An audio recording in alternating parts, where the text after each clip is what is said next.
All right, hi everybody. I'm Coach Dennis Stoica with Modern Era Warriors. Welcome back to another amazing Modern Era Warriors podcast. We're always bringing on like-minded people, and again, right, amazing special guest for you today, Chris Burns. He's been all over social media. If you have not seen Chris, or I don't know where you've been the last like a year or so, whatever. He can be more specific on kind of when they started the push, but seems like at least a year, just massively in social media, pushing what he loves. I can tell, helping others become stronger people, tougher people, by not just the fact that he's teaching jujitsu, and I will say better jujitsu. He's like, do that better, right? So things like that. I've been saying that lately too. Like, hey man, do that better. So, but hey, a short, quick bio on Chris. So Chris Burns, and I will ask him later what that really means. Second degree BJJ black belt, owner head instructor of 0 Point Gracie Jiu-Jitsu. I love it. I love it. I love it. His philosophy: teach it like you fucking mean it. That's his philosophy, right? The fucking philosophy: teach it like you fucking mean it. And I love it. Again, shows the passion for who you are, what you do. Invisible Jiu-Jitsu is a term coined by Chris's teacher, Master Rickson Gracie. We were just really quickly talking about some of the Gracies before we came on board too, right? But it's to describe his unique approach and deep understanding of the art. Invisible Jiu-Jitsu focuses on the subtleties of connection, weight distribution, timing, and these invisible concepts that are either difficult or impossible to see and must be felt to fully understand, right? So when invisible concepts take place of the regurgitation of techniques, the student will learn to feel more than do. 100%. If you're a martial artist, you understand this. If you're new to jiu-jitsu, you may not know that yet. Jiu-jitsu builds confidence, instills humility, it fosters personal development. 100% respects. You gain respect. You get discipline out of it. You get control out of it. It does a lot of amazing things for us, right? It teaches you how to remain calm and intense in challenging situations, strengthens the ability to solve problems in everyday life. 100%. Anyone that does jiu-jitsu says it bleeds into other areas of your life, right? So the art of jiu-jitsu is the art of life. And Chris Burns from 0 Point, the 0 Point method teaches for life. Chris, short, sweet, try not to kill it. What else do you want everyone to know about who you are and what you do? I'll try not to kill it. First off, I didn't write that. That was a publicity blurb, I think, by the BJJ Project, and they sent that to me, and I just said, "Yep, that sounds good." I am a third degree, and I wrote one myself that they did on the other podcast because Tuesdays and Thursdays is podcast day, and people ask me, "Can you send me a little bit of info on you?" And this one was written about me. I prefer this one. Hey, did you just read? I know just recently you spent some time with Rickson. Did you just get your third degree, or you been? Yeah. Just got my third degree. Congratulations! Yeah. Thank you. I think I got it about a month ago now. Yeah. And I'm heading back in a couple of days. I'm going to go and spend a couple of weeks with him. Very awesome. Very awesome. We'll have to chat about that too, because my buddy that I mentioned to you that we'd love to have you for a seminar local too, he did put a request in for them too. He'd like to go as well. It's on his bucket list. Nice. To go relatively soon. It's absolutely cool. Yeah, I like seeing people show up for their bucket list with him. I was there for one of those. Yeah, and there was a blue belt. It was about 60 something. Really, it was awesome. Yeah, it was one of the most impressive things because he's an Army Ranger.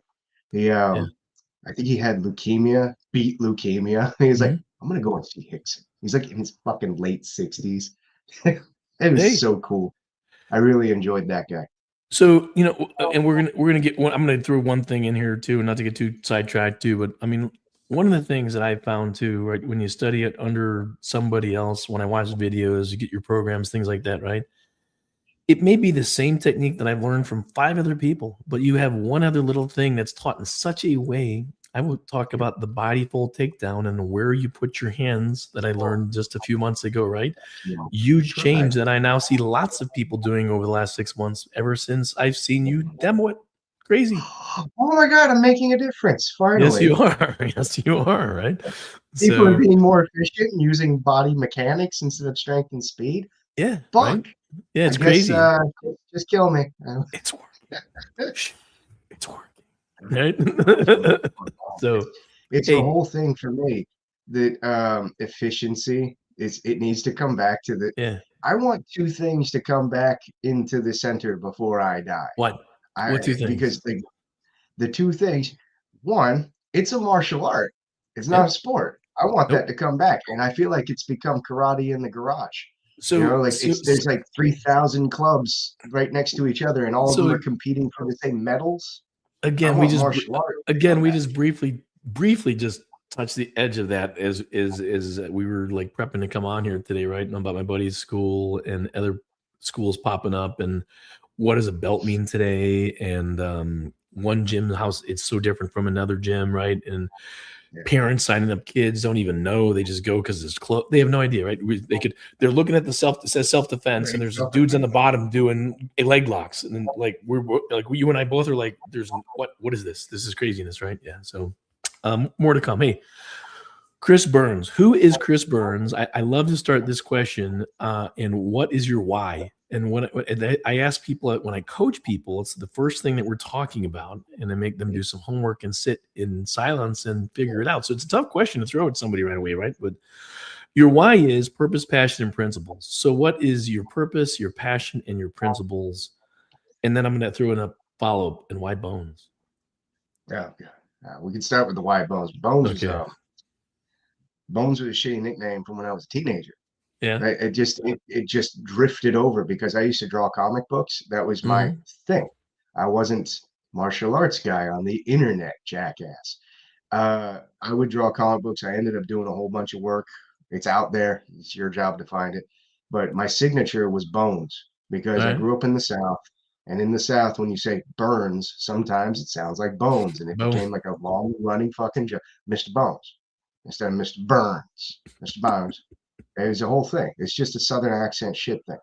Gotcha. And I ended up writing Bones on my comic books. And then one time somebody mentioned it in class because you're not the guy. You don't do that. You don't tell people your fucking nickname. That's weird. It's like, you can call me the Badger. Like, no, I won't, sir. Now your name is Penis Face. Like, you don't just pick a fucking nickname. Mine drifted over into jiu-jitsu by default. Mm-hmm. And the very first coach I ever had never called me that. Called me CB because he didn't Yeah. want to do what everybody else was doing and he couldn't think of anything funny. That was it, because everybody else had like great nicknames like Dog Tits and was it fucking Dog Tits? That's the best nickname. Yeah, fucking settle down, Dog Tits. Dermatitis, Dog Tits, Fat Nuts.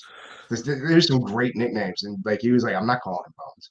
So again, it was literally just from signing comic book autographs and shit. Cool. To All this right. day, that's how I sign my name. So the hard question, and maybe it not, maybe it is, maybe it isn't, right? And people can have more than one why in life. You could have one in your personal life, you could have one in your business life, you could have one in your passion, a business, your career, right? But I'll throw it out there: purpose, passion, principles. Purpose, passion, principles. Purpose. My purpose in what I'm doing or in my life. You tell me. It's an open-ended Well, question. You can answer both. You can answer it with one. I mean, we're here for the okay. podcast, but I mean, so you're married and you do have a relatively young child at home now too that we shared. And so, Yep. My purpose is to which survive. is by the way more important than anything, the business and jujitsu. So, but yeah, Mm-hmm. That is like the top tier. Was it? There's another podcast like, if you could do anything with anyone at any time, living or dead, who would it be? I was like, hang out with my parents and my family. Yeah. It's like this one moment I get, like my family's alive and my wife and my son are alive. I am the happiest I've ever been. This is like the perfect moment for my life, and I don't want to miss a second of it. Like I get to hang out with my son and my wife every single day. I get to talk to my family every morning on the phone. Like I'm definitely blessed right now. And I know it's all downhill from here. Everything's downhill forever. It's entropy. But right now, I'm good. Well, every day we get closer to the end, whatever that might look like too, right? But to me, it's about staying as strong as possible, mentally, physically, right? So one of my mantras is to die young, as old as possible. So you can keep that where you're at too. And I'm use just that trying to not die. My wife made me promise, Because when she met me, I was super duper dark, like super duper dark. I Mhm. was ready to go a long time ago. And that's how I got good at what I do, because I didn't give a shit if it hurt or if I died doing it. And I think that's something that you kind of need. There's certain people who's like, no, this is a lovely hobby and I don't want to hurt my elbow this week. What is wrong with you? Yeah. Meanwhile, like break it. But like there's different kinds of people, and I was like the worst possible. And she found me and I was like, it doesn't have to be that bad. So, okay, so this is awesome. It's interesting, and I thank you so much for sharing because now maybe it gives me some insight on some things that I've heard you say before, right? So Sure. we hear a lot of people saying that, hey, some of what I've heard you say is like, I want to be able to teach people jiu-jitsu so you don't have to do what I did. Yeah. Right? Yeah. You And, don't have and to I touch somebody's stupid hot pants. you don't have to touch their hot So pants. fucking dumb. My God, like if you're growing up and your dad says, "Hey, probably don't touch a hot pan," and you just go, "Fuck you." No, you should probably listen. I Mhm. remember like Hickson said to do something. I was like, "Yeah, that sounds like some pretty fucking solid advice." And then somebody else like, "Why would you fucking even listen to you?" Like, well, I'm pretty sure he touched that hot pan, jackass. Like Well, if your I father look at says put money in the 401k, put your fucking money in the 401k, man.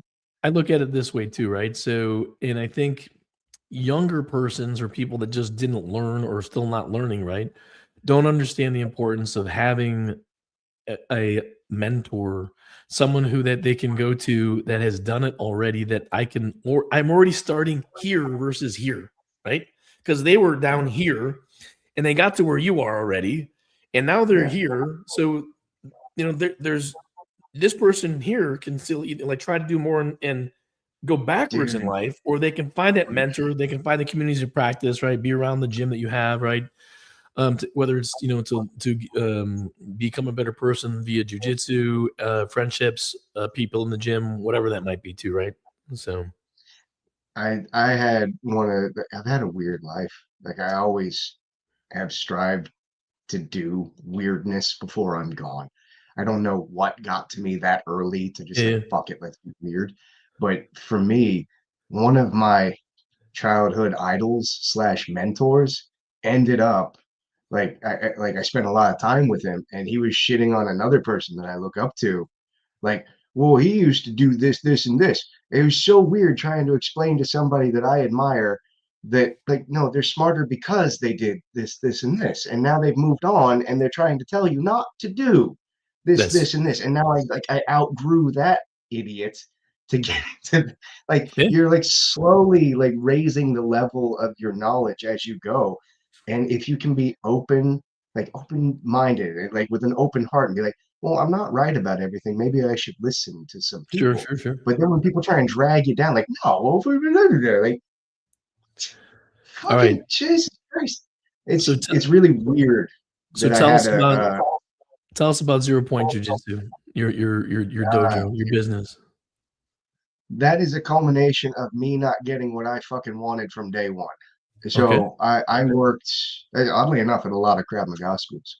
So I started jujitsu to learn how to defend myself, and all I did was get injured constantly. And Mhm. I was always told that what I was doing was going to teach me how to defend myself. Like that's doesn't seem correct, but fuck it, I want to die, and I enjoy walking out with a black eye and a bloody nose. I feel like I've achieved something. I don't know. It was really weird for me, and I hit this certain point where I started studying other people because there was this thing called a crayonche back when I started, where it's like you can't fucking like you study here, you train here, you don't go Mhm. anywhere else. Meanwhile, everybody was going everywhere else the entire time and just didn't talk about it. And then they come back and beat the shit out of me. I'd be like, well, where'd you learn that? Because nobody taught me that shit. I stayed in that one spot to try and be Mhm. loyal because God forbid you do that. Yeah. For me, finding out that I wasn't learning actual self-defense at fucking all was infuriating. And then compounding all of the injuries on top of that, I said, you know what? Fuck this shit. And I took my belt off. I started wearing a white belt and I started my own club. Like, fuck Awesome. you. I'm gonna Mhm. do my own thing. And it wasn't called 0 Point at first. It was called Odd Fellows. So Odd Fellows was the very first incarnation of it. And it was Mhm. all of my privates. that would come to train with me. I had black belts coming to do private lessons with me because I wasn't teaching what they were teaching at that academy. And I Yeah. was rolling with the black belts and tapping them out with shit that they'd never seen before. And they kept bringing up the subject of not getting punched. This is a long, long fucking time ago. Then eventually I came in the lane of Hickson's Jiu-Jitsu. And I was like, fucking, that's what I was looking for the whole time. Yeah. And then I remember the Choke, the documentary about his well, a bunch of different fighters, but it ended up being a documentary about him. So he ends up kind of like offhandedly saying flow with the go and finding the 0 point and shit like For that. sure. I was like, if I start a club, I'm gonna call it 0 point. I'm gonna teach Hickson's Jiu-Jitsu. I'm gonna teach everything that I've learned from all of the Hickson instructors. So I called it 0 point, and it just kept snowballing from there. It's a culmination of all the knowledge I've got. Interesting. So my martial arts journey too is a little bit of this, a little bit of that, and going places. And I finally also decided to do the same thing. I said, I'm going to just open my own business, and I'm going to go to the best people I want to learn from, study under them, and then just do it daily, right? Almost daily, multiple times a week. And I've been doing that since 2008, right? So that's but Nice. I've gotten and reached for those best persons in BJJ and Krav Maga, in fitness and coaching, all kinds of stuff too, right? So take matters in your own hands to do what you want to do and what you love best versus training from the other people that you don't believe are providing you what you're needing and wanting, right? Well, it's a lot easier to just sit back and say, well, I guess that's how it is. So, because it's a lot of stress to go, like, I'm going to bring the mountain to Muhammad. Like, fuck this. I got so sick of not learning Gracie Jiu-Jitsu that I started reaching out to like, because I know that there's a difference. Yeah. And you would hear like this rumor on the wind of these mythical 40 lessons, you know, like that Elio used to teach. And then the other guys would make fun of you and be like, you want to learn old man Jiu-Jitsu? It's evolved. Like, no, it hasn't, you retard. That's not evolution. That's complete. The bell curve's different on this one.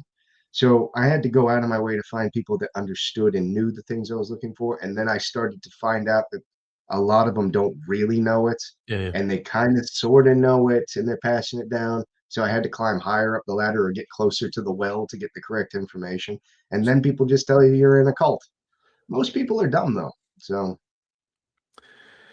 So that leads me maybe to the next piece here with regards to the BJJ project. Tell us about what that is, as far as your involvement and what I don't know. I don't know why I'm here. I don't know what I'm doing every day.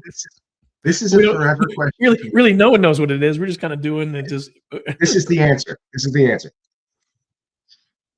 Okay. No idea. So I literally moved. I took on a job in America during COVID. And it was okay. You want to come over here and run a Hickson Gracie school? We're going to build a Hickson Gracie school. And I get there, and they're like, "Oh no, we don't want to pay Hickson Gracie or have anything to do with them. We just want to run a Hickson Gracie school." I was like, "Oh, I don't like this anymore." So I went back to Australia. I went back to Australia with nothing to do because I didn't move back to where my clubs were. I was in a town that didn't have a club, and I got bored. So I started writing a syllabus. You meant a cult. It didn't have a cult. Yeah, it was a cult. I didn't have my specific cult. You didn't have your cult and your followers. I had to make another cult. I've got a bunch of cults everywhere. I just don't tell people where they are. They have to find them for themselves. So I moved here and I got bored just writing all day and like because I'm really into organizing this shit because I want to make sure that somebody organizes Gracie Jiu-Jitsu and presents it properly because I never had that. So that's kind of my purpose. My purpose is like the mixtape. I need to put the right songs in the right spot before I'm dead. So it seems like backwards to me too. And what I'm about ready to say is no reflection, positive, negative. It's just observation, right? Observation. So I grew up as a Grace University student, and I trained under Hiran and Hender, initially Horian, right? And phenomenal teachers, man. They put out their program, and then their purple belt program was finally the concepts. It came after the fact. And it's like it's backwards, right? I mean, the concept should have been everyone's teaching technique, and you got to start somewhere. I always say that as a coach too. Like whether it's Krav Maga or Jiu-Jitsu, I have to start you somewhere, right? Yeah. But from day one, that knowledgeable instructor should be able to tell someone about connection and base and other things, right? So they better understand why they're doing it or why the technique works versus just do this. Yes. Okie dokie. So Yeah. I ran a CTC. I ran a CTC for a You few did? years. Where? I was In in Aus Melbourne, Australia. Yeah. So I was Yeah. one of the first CTCs. So another guy that I started with, he now has like thousands of students. He is the coolest fucking guy. He's super nice. He runs a CTC, and I genuinely respect the business model and their goal. My personal preference is Rickson Gracie's Jiu-Jitsu. Yeah. And when I was running the CTC is when I started to get deeper and deeper into Rickson's version. So I felt remiss teaching a body fold takedown the way they teach it when I know that this is what Rickson wants me to teach. Gotcha. So it became a personal thing where I don't feel like I'm doing the right thing by either side. Yeah. It's not correct for Hey, me. This is my here, moral standard. here's another one. I talked about it today with my instructor. We talked about you today because you were coming on and stuff, right? And one of the things recently too was just I saw a video how you did an armbar. You did it old school Helio Gracie style, pop up, nothing touches the floor, it's flying, right? And you got it. That's not being Yeah. taught that way anymore. Well, it's a lot of jujitsu is not being taught that way because it's evolved. I don't know what you're Yeah. talking about. It's evolved because it's de-evolved. Because there's no base, there's no connection, there's no distance management. We've managed to fill the void with really cool shit. Like Yeah. I'm not shitting on him because when I say a move, it's usually attached to a human because it's got the name attached to it. Like when I made fun of the Taraka Plata, I made fun of the name, not the guy, because the guy jumped on and did a funny meme and he's funny. Like if you got a good sense of humor, that's awesome. When I talk about De La Riva, I'm not talking about the person De La Riva.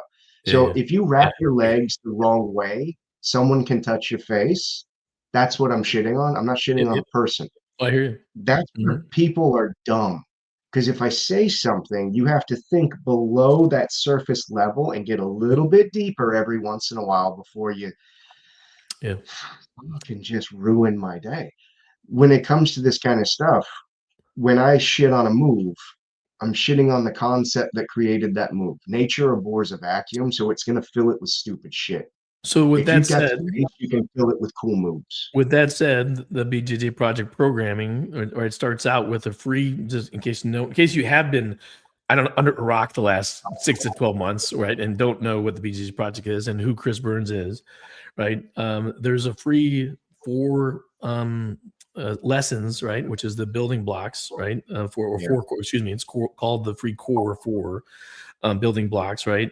And it goes over base, it goes over connection, it goes over weight, and it goes over the middle, right? So there's why these 4? Did you pick the 4? Did someone else pick the 4? No, Could there have this been is 6? invisible jujitsu. This Is is it the visible? foundation Yeah. of Rickson Gracie. So, all right, Mhm. if I can explain it as clear as possible, Rickson Gracie's jujitsu is not a collection of moves. Mhm. There are specific moves that we do because they're the most effective answer.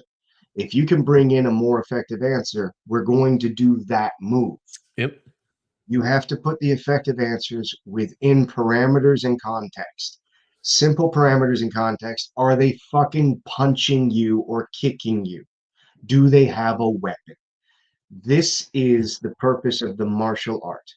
If you take the parameters and you put it over into sport or MMA, those are still parameters and you can use the concepts within any of that. Rickson's Jiu-Jitsu is the concept that you put behind the fucking moves. Mhm. That's important for people to start to understand. When I say something like, because you'll have like jackasses, they're like, oh, invisible jujitsu is not real. It's just a sales pitch. No, you're just dumb and you just are willfully ignorant. The idea of distance management is a thing. The Mhm. idea of taking out slack to make a connection, to feel what the opponent does, This does. is a Yep, does. thing. Mhm. The control of the middle is, if I explain it as clear as possible, if I am too far this way, easy to move me. If I am too far this way, Easy easy to to move. move me. If I'm in the fucking 0 point in the middle and you have to try and do something, I can use it against you. I Mhm. can use it against you. It's some Wing Chun, Steven Seagal bullshit that the athletes don't want to come to Mhm. terms with yet. Yeah, yeah. That's Beyond important to know. beyond the free 4, there's a program though. It has over 70 the premium building blocks, last I knew it had over 70 lessons, and then I know the suitcase has over 95 lessons. I'm not quite sure what the difference is between the 2. Maybe you can explain that a little bit, but it's designed for grapplers of all levels, right? So is it designed to supplement people's jujitsu? Would it be just a great thing if someone was going to a gym and I just got this to key in on to learn key concepts specifically of Rickson Gracie Jiu-Jitsu? Yeah. So for me, the thing that blew me away was the hip escape. The very first time I ever learned that, I can bear weight and I can add weight if I have what's called base on the ground. Yep. If I have base standing, that means I'm not going to be squared up like I boxed in Cambridge. That means I'm only good front and back, shit side to side. If you can start to understand this concept, your jujitsu genuinely starts to change and become more efficient. It's not a sales pitch. The BJJ project took what I was yelling about and sold it. So, and I'm not against that. That's important that the internet knows this, that I'm not the mastermind behind this. All I did was devote my time in my life to words. I devoted my time and my existence to the accumulation of what I was never taught. I wanted to be able to have that, put it in like So context and you said parameters document. Yeah, you said and document. No one share else it. has done it. Yeah. I wanted to preserve the art of actual Gracie Jiu-Jitsu because it was getting shit on all the time. Like they're trying to sell you a used car kind of shit. And I get it. Like you feel like you're being sold a used car sometimes. The concept behind Hickson's Jiu-Jitsu, there is a vast, like deep amount that no one knows, that people are not paying attention to because they want the external validation of the really cool, I'm half naked, you Yeah, filmed me doing the next new awesome shiny, submission. I call those things the next new shiny thing, right? So, but for me, Awesome. I'm a like some of what you have down here, right? No fluff, just the foundation, the basics. Basics done well over time is advanced mastery, right? And everyone shits on it. I'm going to throw this out. I'm guessing when Horgan and Hickson got their black belts, right, there weren't even 600 techniques in jiu-jitsu. And now there's now there's thousands, people say, right? So they do. You've heard people talk about street fights. I remember like the idea of like how many cool moves are you gonna pull off in a street fight? It's about 30 seconds long. How many cool moves are you gonna pull off in 30 seconds? That's ridiculous. If you can start to understand self-defense before you start to understand the sport, you're going to have a better foundation of the sport. To me, it all depends on what the person wants, right? What do you hear? Why are you here? What do you want to learn, right? And for me, it's always been it has been self-defense, right? So Moni Isaac is the founder of Commando Krav Maga. He's my master that I learned under Krav Maga, right? And he's also a former UFC coach, head UFC heavyweight fighter, Olympians, right, et cetera. I can go on.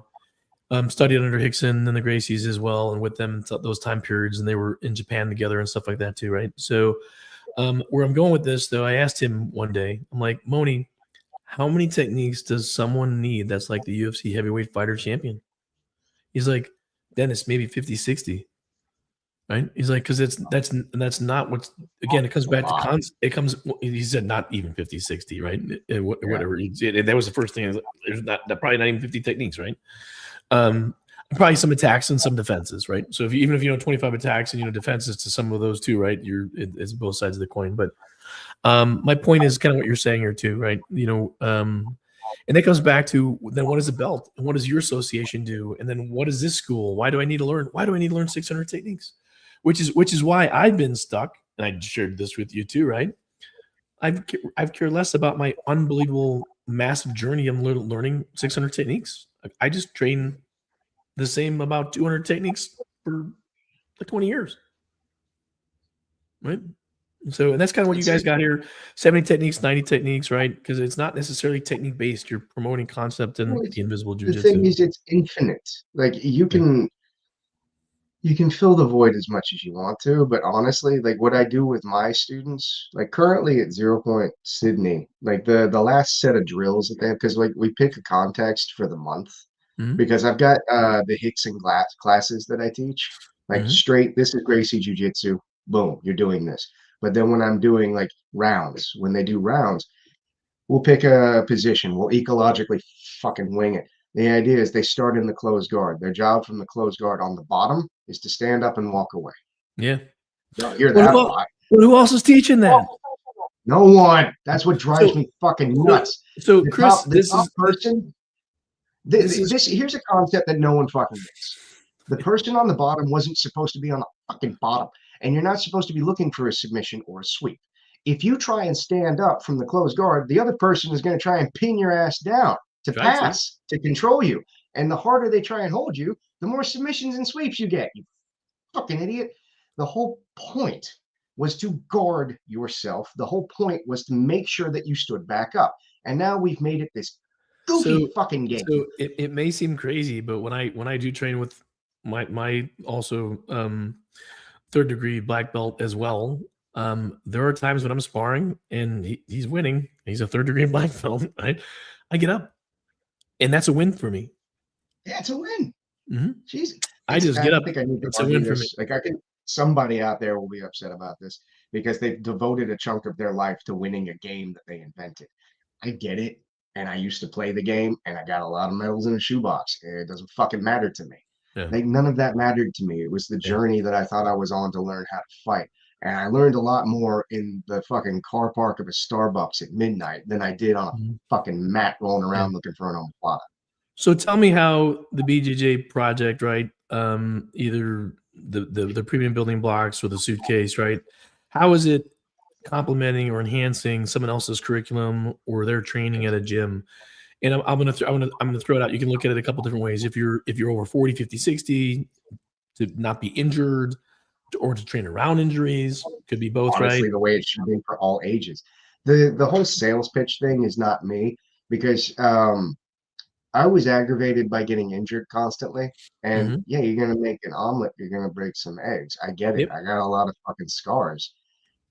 I didn't have to have probably more than half of my scars if somebody had taught me how to defend and protect myself while learning how to fight.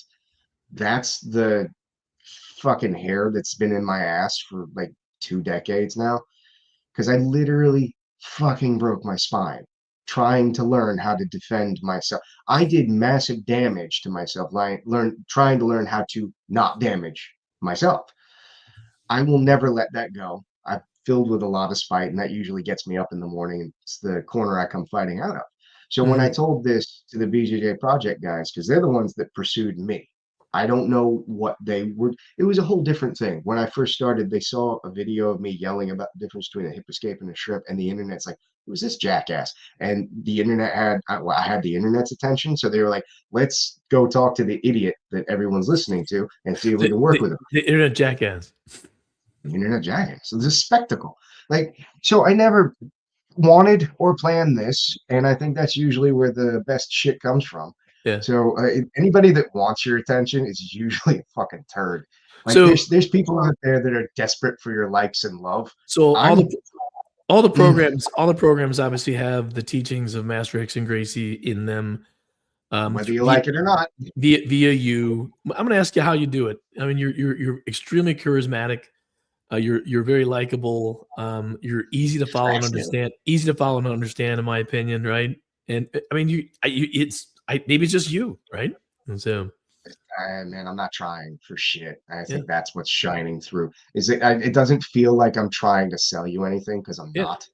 These guys, they literally give me a script and hold a phone in front of me. Like, I'm not shitting you. Like, Sheila will be like, have you ever woken up with a bad back? Like, shit like that. I'm like, have you ever woken up with a bad back? I don't know. Fuck, man. You're selling this. I was living in a closet. I'm fine. I was fine living on the beach. Like, I'm good. I had a little Winnebago trailer that I was sleeping in. I'm fine. This is not me. This is them trying to share what I was sharing. And I really appreciate everything that they're doing, because they care about what I was trying to teach. Because at first it used to be just like, there's this guy that's getting attention. Let's get him to get attention for the BJJ project. And I don't see a downside to that, because that's smart. It's called interdependence. They're very good guys. And when I met, one of them is super duper sport, and the other one is like in his 50s and injured. Super duper sport guy is injured because of sport jiu-jitsu, but he's still doing sport jiu-jitsu. And then the other guy is like, I'm fucking done with jiu-jitsu. This is bullshit because everything hurts. But I'm listening to Chris because for some reason it seems to resonate. Now, super duper sport guy has slow and steady gone like, damn it, he's right. Yeah. And damn it, he's right has become kind of the student Knowledge is slash rep. power. Knowledge is power. And he's finally, that's the conversation we had earlier about finally listening to somebody that has already been I there. have a straight quote from him. Like he said it probably like a year ago, and it was so profound that I wrote it down on a scrap of paper and I taped it to my wall. And he said, "You're always right when you don't know what wrong is." And Correct. he's got guys that he trained with for like a decade because he's a very accomplished black belt. He's Mhm. trained under sport guys and he understands the sport and he's phenomenal at it. But then when he started training with me, he's like, bullshit, bullshit, bullshit. Fuck, he's right. Bullshit, fuck, he's right. Yeah. Bullshit, fuck. So for the listeners, how much time does someone need to devote towards a project that they wanted to get this in addition to something like their gym that they're in or training at home? Like and how long are the videos? Because there's such a wide. I love Eric Paulson too. His videos are like 3 to 5 minutes. Awesome. They're And then not then you hard. can watch like a Gracie video that's 60 minutes long. It's like, oh my God. Right. Dude, all right. So half of my life, like Tuesdays and Thursdays, I don't coast. I don't like coasting. I Mhm. want to learn. I feel like there's a wealth of knowledge out there, and Pedro Sauer puts it very eloquent, Mhm. where you're in a laboratory. When you're sparring, it's a laboratory, and you shouldn't be sparring to the death to show whose dick is biggest. You should Mhm. literally be sparring to find deficits and then fill that void with answers Mhm. and knowledge. So, like, oh my God, there was a beautiful little speech that he did when he was here in Sydney, and somebody filmed it. It's like, when you go to another person's academy, just roll and say tap. And then the next day you do this. And I then there just was saw all him these make a sports video. guys like, I would fucking rape you. Do you know that this is the man that hand to hand beat the shit out of fucking Mr. Utah? Like no one Yeah. knows. Like no one shows any I just saw respect. Pedro Sauer make a video of exactly that. He was talking about it to his association and like, hey, when you go visit other, like you talk like, and when you go visit, right, other the other Like, associations, right? He's like, hey, he's like, learn, say thank you, let them tap you, and just yeah, like be the I was in greatest, be that like the room. greatest guy, don't be that guy that challenges everybody. Just go there and observe and behave and learn from them, right? So I just saw him. I just saw this video like a week ago. I was in that video. Yeah. Okay. I was standing next to the cameraman filming that. He was here in Sydney, Australia, and it was really awkward. Like I love it because I love Pedro. Like I've known Yeah. him for a very long time. Mhm. I got to see him, and he started talking about what I'm doing with Hickson and trying to spread the martial art, and it was Yeah. fucking cool. Yeah. Having Pedro Sauer say like, "Chris is on to something," and Mhm. I'm looking at everybody, and they're like, "Yeah, I'm on to something. Fuck you." Like the martial art has to come back. It has to. Like Gracie Jiu-Jitsu was made for self-defense, not sport. That's why we were showcasing it, and now the Yeah. sport has taken completely over, and it's not a bad thing. But within the parameters of the sport, we need to start to view sparring in a different light. I think if we have two separate lanes where you have somebody that spars and goes, I'm going to try and get stuck in the submission to try and figure out the escape, that's a good thing. Meanwhile, if you don't put parameters on it and say, like, well, he's not allowed to punch me, we're playing the game. He's not allowed to wrap a lapel around because I'm wearing no gi and he's wearing a gi. That's a whole thing. So I think you're frozen.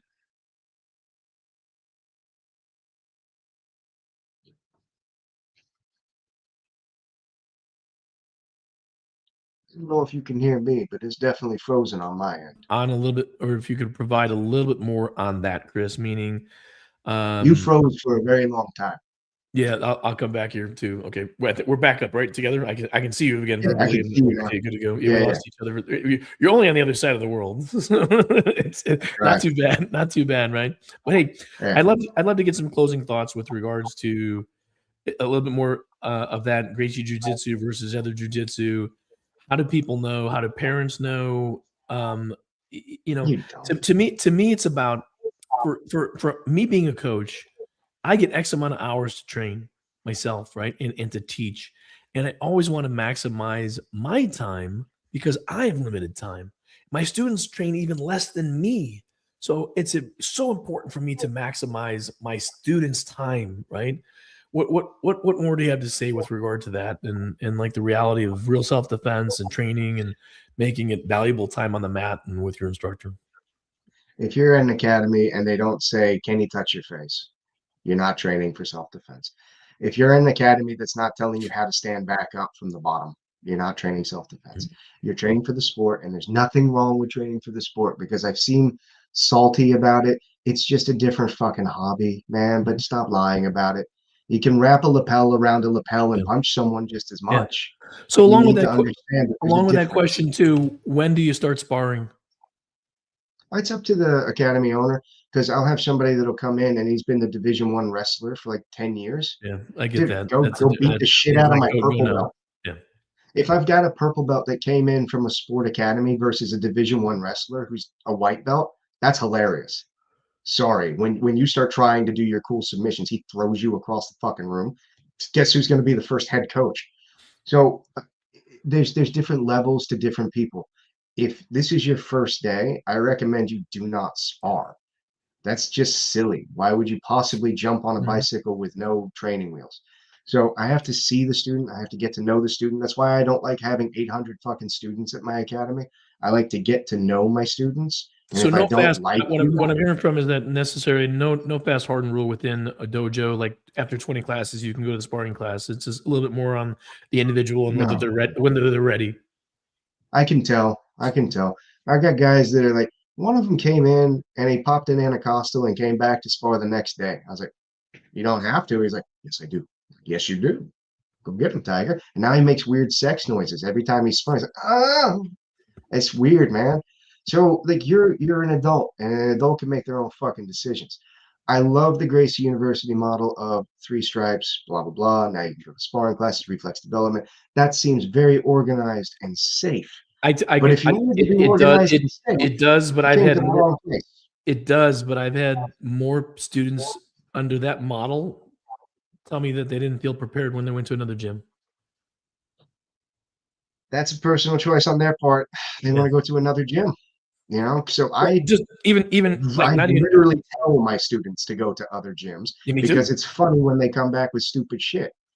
Yeah. I like it because I got a lot of students around the world and they train at every possible academy. I send them off and I want them to collect knowledge to bring back so I can run it through a bullshit filter. Yeah. And 9 out of 10 things that come back are fucking stupid. I do But that. every student gets to come back with their own version of that's fucking stupid, Again, not me telling it. I'm more the Krav guy, so I do that same thing with the Krav too, right? Reality based self defense, gun defenses, knife defenses, things like that too.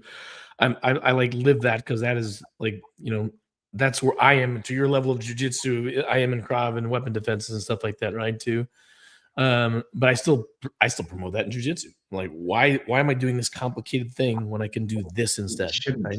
Or why do You I need to know shouldn't. 8 things Really here when I can do easiest 2 things here? Right? So, yeah, That's awesome. whatever, man. Like that's like the difference between listening to the Ramones or listening to Tool. Yeah, Like if yeah. you can, but fuck, 3 chords and fuck you had it, man. I'm happy with that. So, but I don't remember the Ramones condescending to me. So it's a huge thing Yeah. for me to make sure that people understand that there's an option. Yes, you can. You can go full rush. You got this, Mhm. or you can go black flag. I look at it I'm this going way black. too, though. Brand new person, that brand new person, right? That not the wrestler or whatever, too.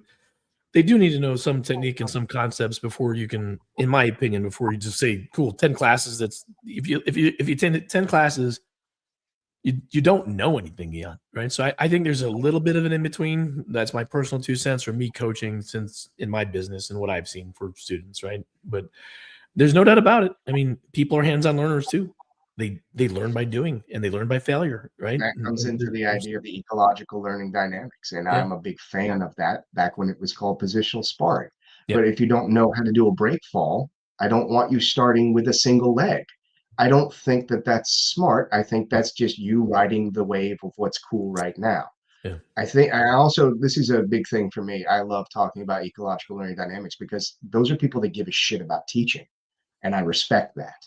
I think that people should Mhm. pay closer attention. But I also think that the picking the two-party system of you're against me and I hate you Yeah, bullshit, yeah, yeah. suck a bag of massive dicks. I think everybody should learn how to get along and talk a little bit better and have, I don't know, conversations Yeah, yeah, and yeah. and discuss their differences instead of just going, fuck that guy. Yeah. Fuck that guy. That's kind of where we're at in society at the moment, and I'm not a fan. Yeah, not just That's why jujitsu. Life is like that. 100%, Chris. Yeah, 100%. Yeah, Hey, I stay far away from humans now. we're at the 45-minute mark, so it's over than I normally go by a little bit too. So I want to wrap it up. How would you like to wrap up today? Where does someone learn more about Chris? If they, God forbid, they're in Australia, they want to train, they want something more of the BJJ project. I don't know. I would go to Hickson.academy instead. Cool. So if you haven't checked out Hickson.academy, my recommendation is for that. And I also recommend James Driscoll. So if you look him up, JamesDriskill, that is Hickson's Uke, who is literally living in Florida and helping him teach. Yep. I suggested that he started teaching online, and he has. So if you're not on James Driscoll's page, like, come on. Like that Awesome, man brother. is hanging out with Hickson every day. Gotcha. I'm everywhere. You can't hide from me. I'm in your algorithm. You can't hide from the internet, jackass. Fucking deal with it. Like, awesome. I hate that guy. I'm gonna comment on all of his shit so he stops appearing on my feed. Cool. I don't think you know how the internet works. Good to go. All right, hey, Chris, I'm gonna ask you to hold per minute so we can chat for just a couple more minutes. Hey, everybody, I want to thank Chris. Great conversation. We could go on and on. I seriously, I don't like to do 3-hour podcasts. It's my hobby talk to make it digestible so people can get some stuff, learn some more, find out if they want to have additional conversation. That's what it's all about, right? But Chris has just an insane amount of knowledge, and thank you so much for being here. Everybody, until next time, you know the drill. Train hard, train smart, train safe, train real, and train for life. Take care, everybody. We'll see you in the next lesson, or see you in the next podcast. Take care. See you in the next podcast.